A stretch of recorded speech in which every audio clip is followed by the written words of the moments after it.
Billy Bat Productions presents The Hermanists, a satire show that remixes feminist history into a twisted comedy series. Some episodes contain adult content and strong language, just like in your daily life.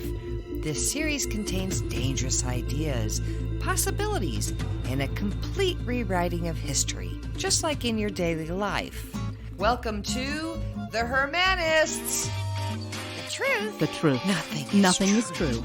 Everything is broken. The first thing I do in the morning is brush my teeth and We're sharpen my all jaw. doomed. Did join the circus. We're all doomed. Calm down, woman. Burn it down! Burn it down! Coming soon to a screen near you.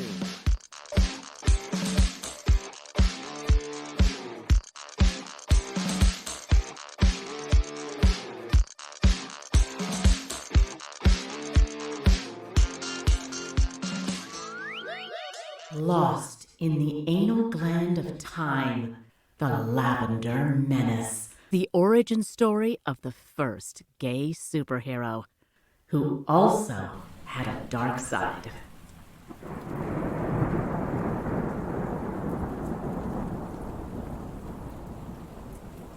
Gertrude Stein was also Trudy Cosmetics, the inventor of the multi-level marketing, direct selling to Americans' cosmetics industry.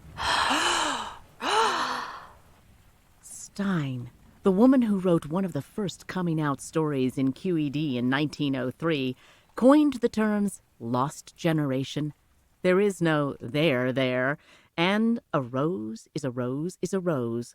She was also the person who laid the foundation to undermine women's self-esteem into a $15 gazillion industry. Oh, and by the way, 2/3 of the executives in the cosmetics industry are men, but, whatevs. She was born to wealthy parents in Allegheny, a suburb of Pittsburgh, the youngest of 5 children. Her parents had pressed upon all the kids the importance of education and independent thought. They even spent a year in Europe to expand the children's perspective before settling back in Oakland, California, where her father was the director of the San Francisco streetcar lines on Market Street. Oh, that's so weird. Gertrude Stein's dad was a director for the San Francisco streetcars. I thought she was, from Paris or New York or somewhere. Go on. But before her mother had a chance to explain to her youngest, whom she lovingly called Trudy, how to harness and the limits of her superpowers, she died. Then, just 3 years later, her father followed in death, and Gertrude was sent to Baltimore to live with her mother's sister, who followed in the expansion of Gertrude's education. Gertrude was sent to Radcliffe, where she studied under William James, the father of American psychology, and where her superpowers began to take shape, and she graduated magna cum laude. It was James who mentored and encouraged Stein to enroll in Johns Hopkins Medical School, much to the disdain of the patriarchy. And it was at Johns Hopkins where her controversial stance on women's health and her uncorseted dress caused controversy and constant humiliation, but also where her superpowers bloomed into full force. The year was 1901, and all the world and all the people in it were faded and fugly. Later in life, Stein recounted the exact day in 1901 when she had begun to commune with nature. That entire week had been a rotten one. It started with 2 boys in her lab class who had leapfrogged over her to surgery positions. This was after the boys had spent the entire lab time playing tiddlywinks while she finished the gastral dissection and turned in the report. That was to be expected, but then Winnie Lockhart had boldly confessed to Gertrude that she had stolen a few inconsequential women's health ideas from you, Trudy, darling. And Winnie didn't stop there. She was then able to ply Gertrude's ideas to the gentry in a more palatable, feminine way, which was now sure to land her the top spot on the faculty. But wait, there's more. Winnie then asked Gertrude if she was happy for her.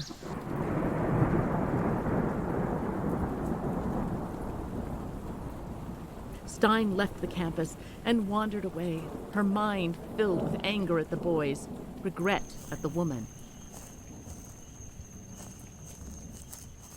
Looking around at the trees and flowers, she happened upon some bucket-headed humans and realized her mission: to make the humans more palatable for the eyes. Sitting in the grass, a bit depressed at being called a dumb fatty by a protuberant man along the garden path, she looked around and thought, "My God, you people make me sick. I can't even look at you without retching." But what ho, she thought. They don't even seem to be aware of how disgusting they are. And suddenly the ideas were coming to her like lightning bolts from the sky. Revenge on these other students would not be enough. They must all pay. All those who are ugly from the inside out will pay for their transgressions. Using her psychology training, a plan was forming.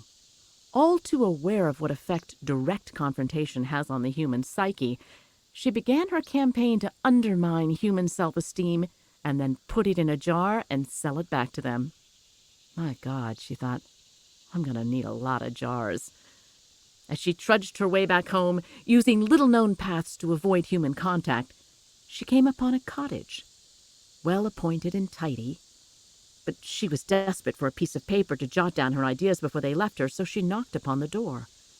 A young woman answered, and Gertrude nearly fainted at the sight. A perfect vision in equal measure said, "Hello."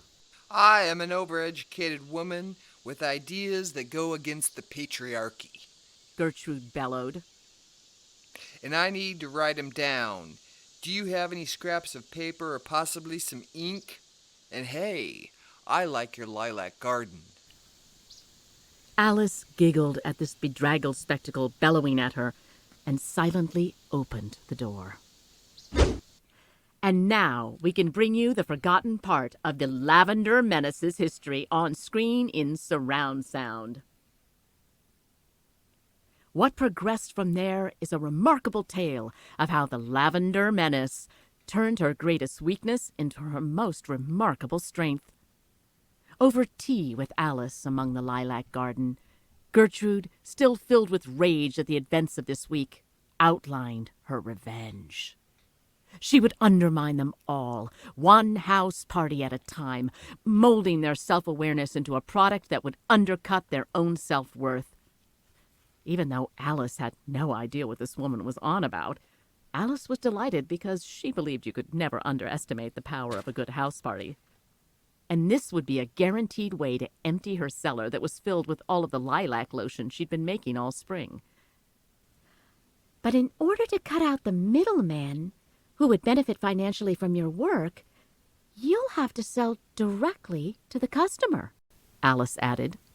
Yes, and you can do the facials on the women. Paint them thick with contempt and detraction. Or maybe just some lotion, Alice suggested.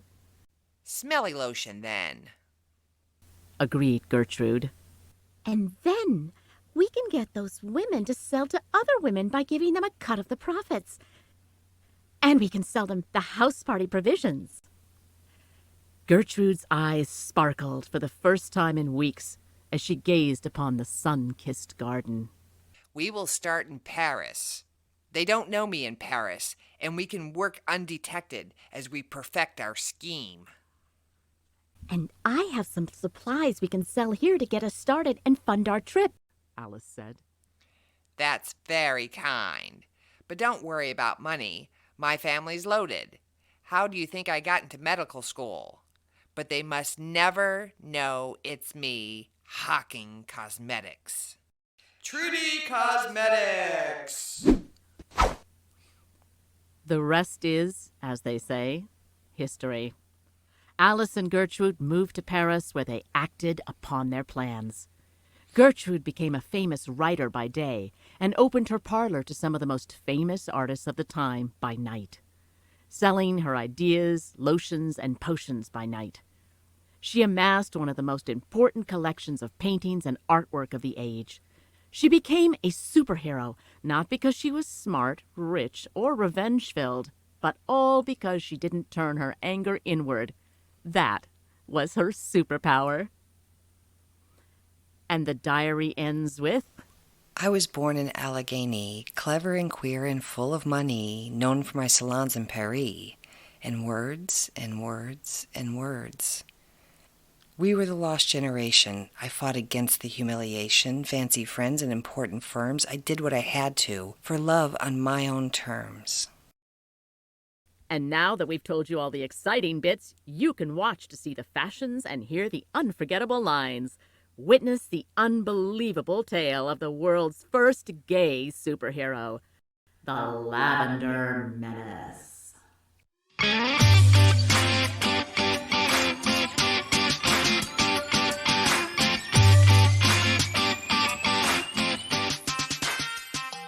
The Hermanists is a Billy Bat production starring Nina Greeley and Sailor Billings. Music by John Bartman from Free Music Archive and sound effects from freesound.org. Thank you for listening. And if the mood strikes you, please like and review.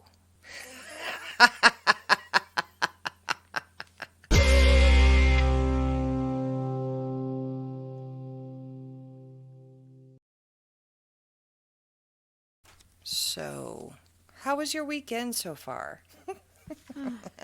It was actually kind of fun because yesterday this whole production at the Castro Theater, they were doing a re-showing of Vertigo in 77 millimeter, and Oh, cool. Diane Baker, who was not in Vertigo but who was in Marnie, and who is a fairly prominent acting teacher in San Francisco for the School of the Arts, or whatever that school is, the art anyway. Yeah. My acting teacher, one of my acting teachers, works with her all the time and really loves her. And so she was there, and she did a talk, and she signed autographs, and it was very fun. But it was fun, and I had seen Vertigo once before, but not on the screen. It is a weird fucking movie. Yeah, it is. It's It very really is weird. very Did she strange, talk about yeah. how weird Alfred Hitchcock was? What a Yes, she did pervy- a little bit. She did a little bit. How he was pervy and weird, and he was.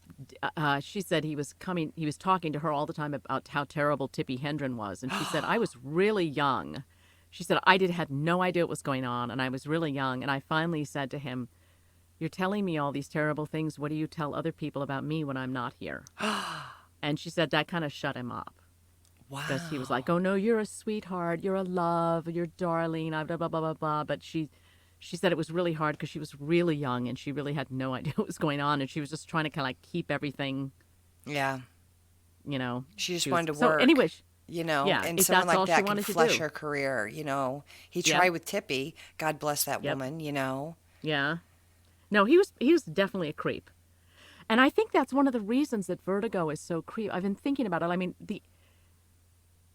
it partly is it because it's James Stewart, and you don't expect him Right.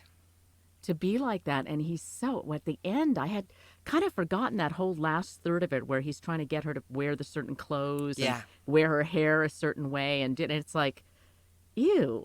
You know what I You're kind of super think creepy. a lot of times about this stuff like Hitchcock and stuff like that, about Tippi and this woman being so young. Back then, they didn't know about any of this stuff. Do you know what I mean? Because they were not, I don't want to say protected, but societies kind of protected them. Do you know what I mean? Like that was Yes. just not okay ever Yeah. to do that sort of thing. And it happened all the time because they didn't have a language for it. And nobody was calling them out for it. And No, I and totally now that agree. we're like, Yeah. now that we all know what it is and it's been out and, just done, we keep talking, we have to keep talking about it. You know what I mean? Because these Right. guys are predators. They're like Yep. just predator animals. And it's for all the other animals not to let them into the, you know what I mean? It's like wolves Yeah. and sheep. And it's like this great, and now all these wolves are online and they found each other and they run in packs, and you know what I mean? We have to get Yeah. the men who are not wolves to call out these guys and say that's not okay to do around, you know what I mean? That sort of, Yeah. because they feel like they're actual really cowards, these guys, because what I've yeah. discovered is the minute you challenge them, and like she said, that shuts them down real quick. Yeah. Yeah. And Yeah. they may fuck you over some other way, but it won't be this horrible thing that he got away with for so long. And, Yeah, and I think, I mean, it's unfortunately, at least in my generation, a lot of us, that we're just, the way I dealt with sexual harassment was I always just deflected yeah, and pretended it wasn't happening, scooted out of the room, went, like it's a big joke, and just like, it's like, yeah, because I wasn't taught to just go, back the fuck off. yeah. Well, it Yeah. scares the And shit it's, out of I've had to say back the fuck off, and it absolutely yeah. scares the hell out of them. They're like, oh, well, what'd you think I was doing? I'm like, I knew exactly what you were doing. Do you know? Yeah. And they're just, then you're the bitch for the week. But I would so much rather be the bitch of the week than, Yes. do you know what I mean? Because I'll find the other You bitches. have your or, priorities have you straight. been the bitch of the week? I have. That sort of. Yeah, because I just think, and now they've all gathered, and I don't know.